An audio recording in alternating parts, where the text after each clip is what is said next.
ஏண்டா வாஷ் பேஸில் கை கழுவும்போது டேப்பை ஒழுங்காக மூட மாட்டேன், தண்ணி சொட்டிக்கிட்டே இருக்கு.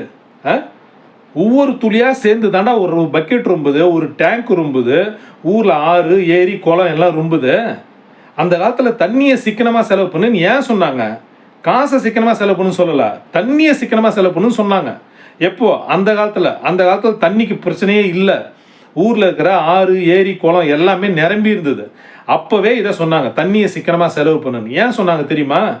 உபரியாக எங்கே பார்த்தாலும் கிடைக்கிற ஃப்ரீயாக கிடைக்கிற தண்ணியவே நீ சிக்கனமாக செலவு பண்ணனா மற்ற எல்லா விஷயத்துலையும் நீ சிக்கனமாக இருப்ப, அளவோடு இருப்ப அப்படின்னு சொன்னாங்க. குளிக்கும்போது ஷவரை ஃபுல்லாக திறந்து விட்டுற, எத்தனை டேங்க் தண்ணி ஆகுதுன்னே உனக்கு தெரியல. கொஞ்சம் யோசிச்சு பாரு. நீ இன்ஜினியரிங் தானே படிச்சிருக்க. தண்ணி டேங்க்கில் மேலே ஏறுறதுக்கு மோட்டரை போட வேண்டியதாக இருக்குது, அதுக்கு கரண்ட்டு செலவாகுது. மோட்டரை பற்றி நீ படிச்சிருக்கிற, பம்பை பற்றி நீ படிச்சிருக்கிற. நீ இந்த அளவுக்கு தண்ணியை வீணாக்கி குளிக்கிறத மோட்டர் பார்த்தா கதறாது மோட்டரை? நியாயமாடா இதெல்லாம்?